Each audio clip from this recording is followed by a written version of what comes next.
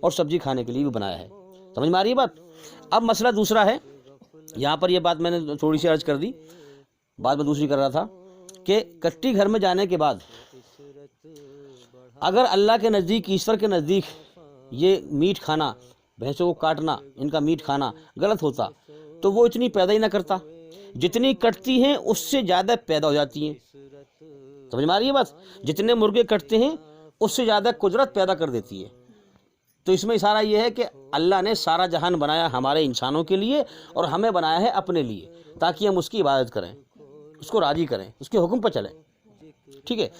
جب بھینس کٹی گھر میں بڑھتی ہیں، ان کو اگاج مل جاتی ہے کہ اب ہم یہاں جو ہے بچ نہیں سکتے، یہاں ہم مریں گے سب، یہ موت کا گھر ہے۔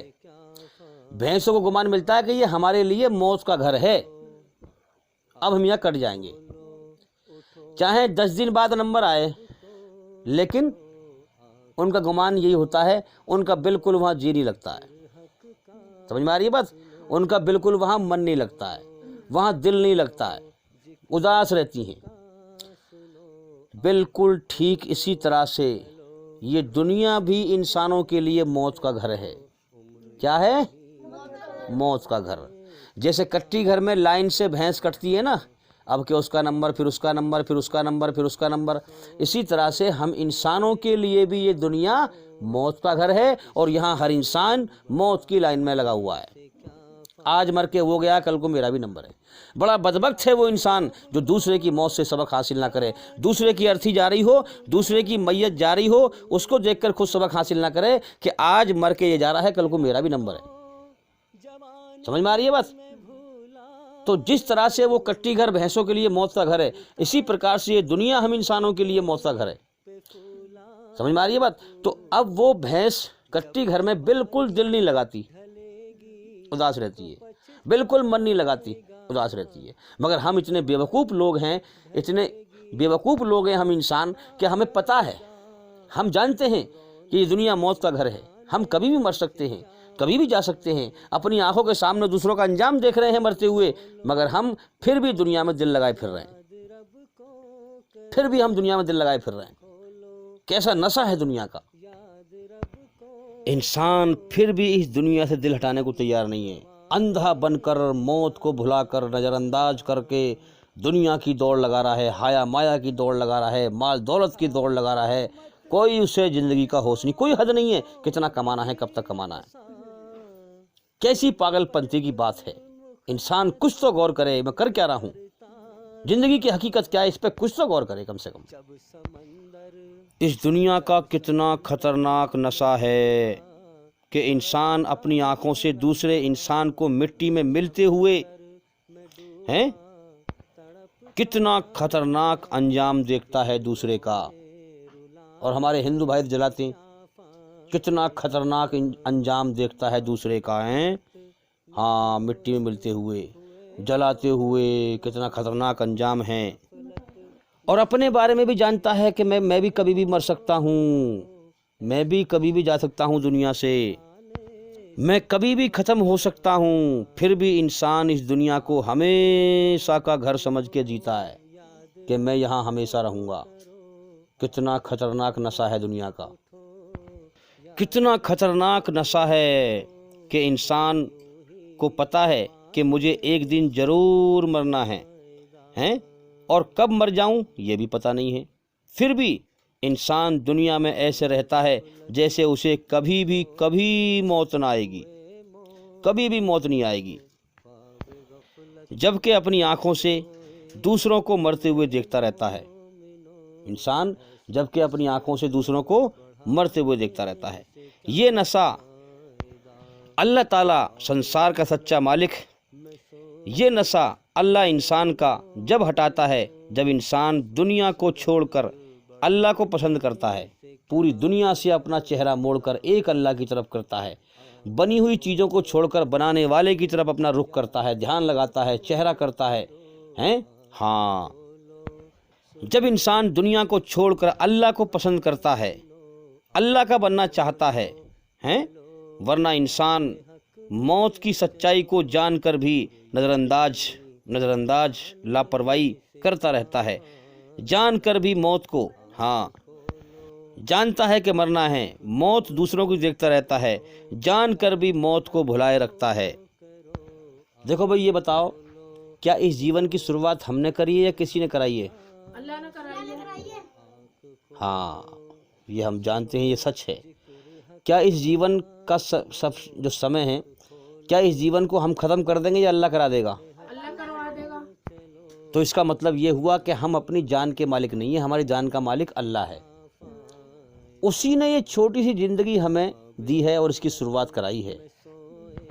تو دیکھو بھئی، یہ چھوٹی سی زندگی سنسار کے سچے مالک اللہ تعالیٰ نے امتحان کے لیے ہمیں دی ہے، اور ہر انسان کو اس دنیا میں سچائی دکھا رکھی ہے کہ یہ دنیا موت کا گھر ہے، ہماری جان اللہ کے قبضے میں ہے، کبھی بھی ہم مر سکتے ہیں۔ اس سچائی سے کوئی اندھا ہے بھلا؟ ہر انسان جانتا ہے اس بات کو کہ مجھے مرنا ہے، ہیں؟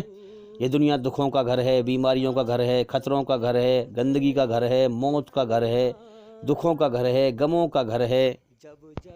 حقیقت میں عقل مند انسان اس دنیا سے کبھی دل نہیں لگائے گا، ہیں؟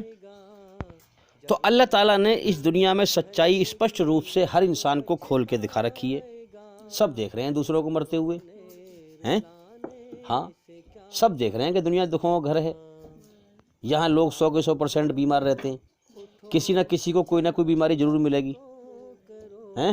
یہ دنیا خطروں کا گھر ہے، موت کا گھر ہے، دکھوں کا گھر ہے، غموں، کون جانتا ہے اس بات کو؟ سب کے سامنے سچائی کھلی ہوئی ہے۔ اب جو اس دنیا کی سچائی پر غور کر کے اپنے مالک اللہ کو پہچان کر، آگے نا بات وہی، پہچاننا اپنے مالک کو، یہ سب سے زیادہ پسند ہے اللہ کو۔ اس کے بغیر تو کچھ ہے ہی نہیں۔ جو اللہ کی قدر کرے گا، اللہ کا احسان مانے گا، وہی اللہ کی کھوج کرے گا، وہی پہچانے گا اللہ کو، وہی محنت کرے گا۔ تو جو اللہ کو پہچان کر راضی کر جائے گا مرنے کے بعد، وہ جنت میں اللہ کا ہمیشہ کا انعام، ہمیشہ کی جنت، اس نقلی جیون کے بدلے میں ہمیشہ کامیابی کا جیون پائے گا۔ دیکھو، غور کرو، اس دنیا میں ہر انسان اپنے جیون کا سمے لے کر آیا ہے۔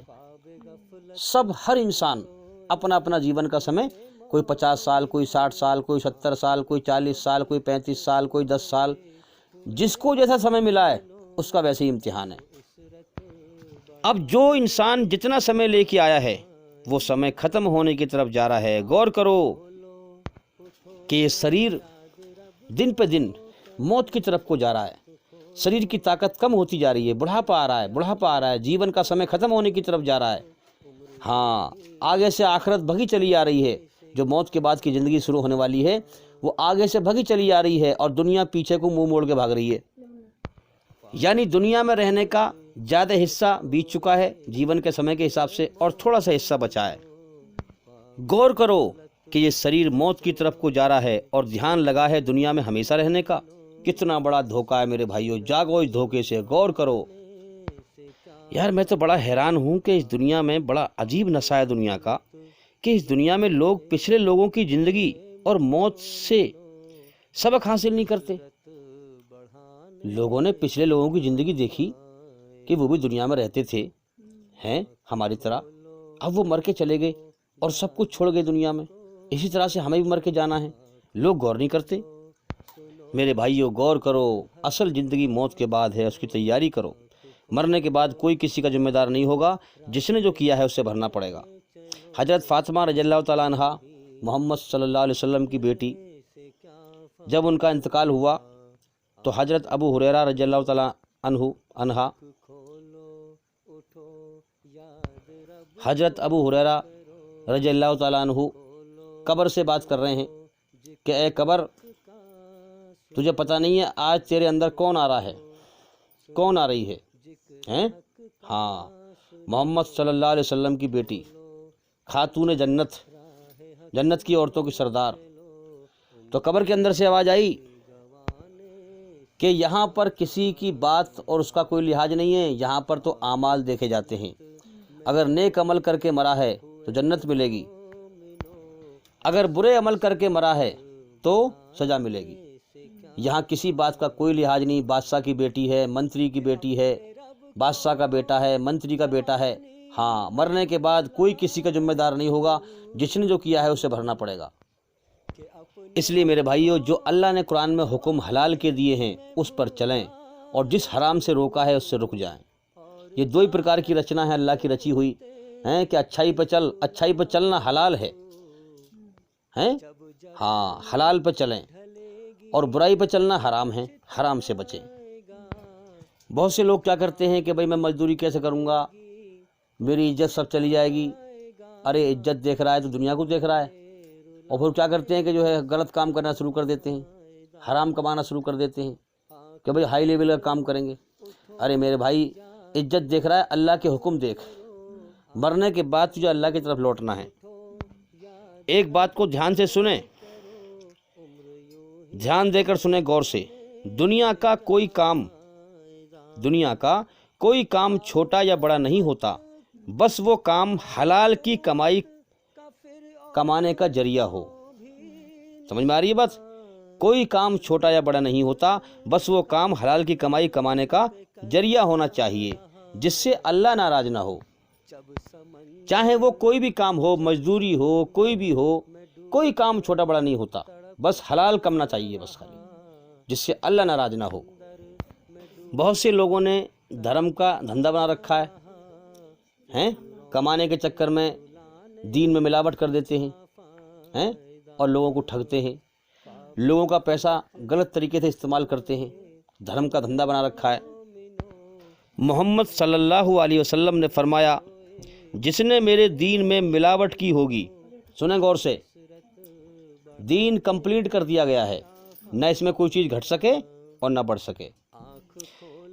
تو فرمایا کہ جس نے میرے دین میں ملاوٹ کی ہوگی، محمد صلی اللہ علیہ وسلم نے فرمایا کہ جس نے میرے دین میں ملاوٹ کی ہوگی، کل قیامت کے دن نہ وہ مجھے پہچان پائے گا اور نہ میں اسے پہچان سکوں گا، اللہ تعالیٰ کی قدرت کے ذریعے سے۔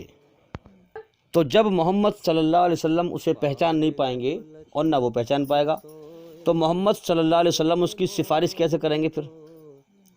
حضور کی صفات بھی جو ہے نصیب نہیں ہوگی اس کو، کیونکہ اس نے اپنا ایمان بیچ کر دنیا خریدی، دین میں ملاوٹ کی، دھرم کے نام پہ دھندا کیا۔ تو بھئی جیون کی حقیقت پر غور کریں، برائی سے بچیں، اچھائی پر چلیں۔ امید کرتا ہوں کہ سوال کا جواب ہو گیا، اور بھی انشاءاللہ زندگی رہی تو پھر ملاقات ہوگی۔ السلام علیکم ورحمۃ اللہ وبرکاتہ۔ اللہ کے آگے صاف دل سے توبہ کرو، امید ہے کہ وہ تمہارے گناہ تم سے دور کر دے گا اور تم کو جنتوں میں جن کے نیچے نہریں بہہ رہی ہیں داخل کرے گا۔ اس دن اللہ پیغمبر صلی اللہ علیہ وآلہ وسلم کو اور ان لوگوں کو جو ان کے ساتھ ایمان لائے ہیں رسوا نہیں کرے گا، بلکہ ان کا نور ایمان ان کے آگے اور داہنی طرف روشنی کرتا ہوا چل رہا ہوگا، اور وہ اللہ سے التجا کریں گے کہ اے پروردگار ہمارا نور ہمارے لیے پورا کر اور ہمیں معاف فرما، بے شک اللہ ہر چیز پر قادر ہے۔ لوگوں کا حساب اعمال کا وقت نزدیک آ پہنچا ہے اور وہ غفلت میں پڑے اس سے منہ پھیر رہے ہیں۔ ان کے پاس کوئی نئی نصیحت ان کے پروردگار کی طرف سے نہیں آتی مگر وہ اسے کھیلتے ہوئے سنتے ہیں، ان کے دل غفلت میں پڑے ہوئے ہیں۔ اے پیغمبر، میری طرف سے لوگوں کو کہہ دو کہ اے میرے بندو، جنہوں نے اپنی جانوں پر زیادتی کی ہے، اللہ کی رحمت سے نا امید نہ ہونا، اللہ تو سب گناہوں کو بخش دیتا ہے، بے شک وہی تو ہے بڑا بخشنے والا، بڑا مہربان۔ اور اس سے پہلے کہ تم پر عذاب آ واقع ہو، اپنے پروردگار کی طرف رجوع کرو اور اس کے فرما بردار ہو جاؤ، ورنہ بعد میں تم کو مدد نہیں ملے گی۔ اور اس سے پہلے کہ تم پر ناگہاں عذاب آ جائے اور تم کو خبر بھی نہ ہو، اس نہایت اچھی کتاب کی جو تمہارے پروردگار کی طرف سے تمہاری جانب نازل ہوئی ہے پیروی کرو۔ ایسا نہ ہو کہ اس وقت کوئی شخص کہنے لگے کہ ہائے اس کوتاہی پر افسوس ہے جو میں نے اللہ کا حق ماننے میں کی اور میں تو ہنسی ہی کرتا رہا، یا یہ کہنے لگے کہ اگر اللہ مجھ کو ہدایت دیتا تو میں بھی پرہیزگاروں میں ہوتا، یا جب عذاب دیکھ لے تو کہنے لگے کہ اگر مجھے پھر ایک دفعہ دنیا میں جانا ہو تو میں نیکوکاروں میں ہو جاؤں۔ ارشاد ہوگا کیوں نہیں، میری آیتیں تیرے پاس پہنچ گئی تھی مگر تو نے ان کو جھٹلایا اور شیخی میں آ گیا اور تو کافر بن گیا۔ اور اے مخاطب، جن لوگوں نے اللہ پر جھوٹ بولا تم قیامت کے دن دیکھو گے کہ ان کے چہرے سیاہ ہو رہے ہوں گے، کیا تکبر کرنے والوں کا ٹھکانہ دوزخ میں نہیں ہے؟